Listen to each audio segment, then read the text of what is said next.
Hi, this is Mike Carnes. I'm with Remax Renaissance Realty, and I run a team over there called the Carnes team. And we're out here on location today. This is one of my newest listings, so this is a short sale listing. And I thought I'd take a moment just to talk to you about the short sale process. You're visiting this page because obviously you have some interest in the short sale process and understanding why the banks are reducing their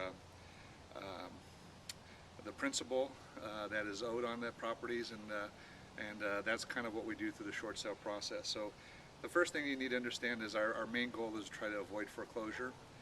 In Arizona, the foreclosure process is 91 days, and that's from the time that the notice is served. Banks are sometimes going longer than that. It just depends on what the circumstances are.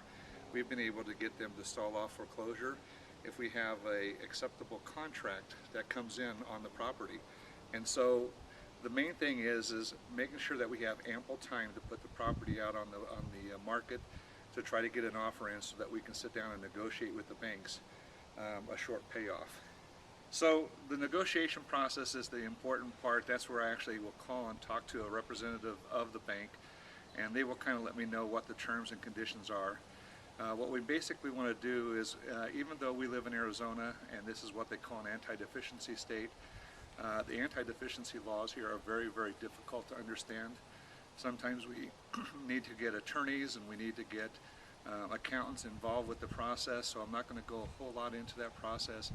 But the main goal is that we're trying to solve the issue of owing more on the home than what it is worth and not having any kind of responsibility for the difference.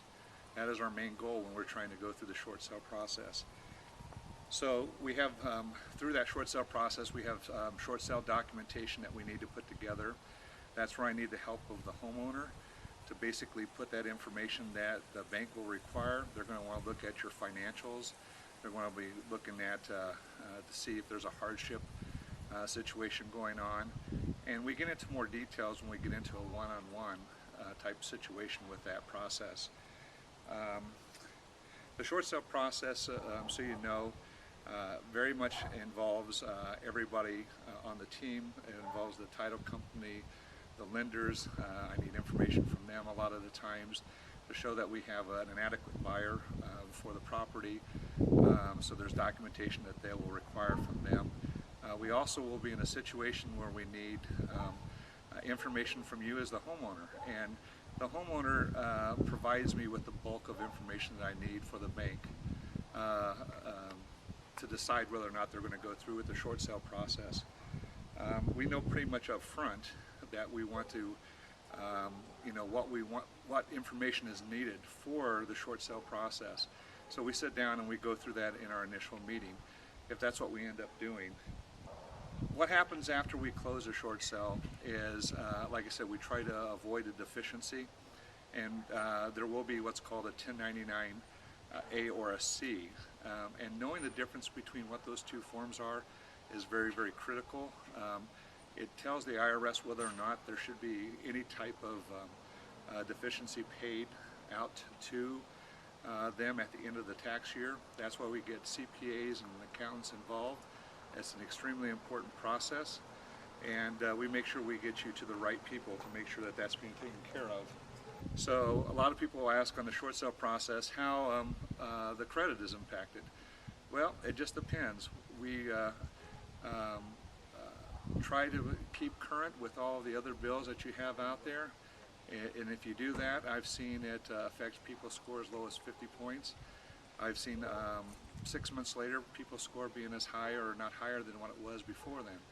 So it's an individual situation. There's no way that we can say for exactly for sure what that is all about.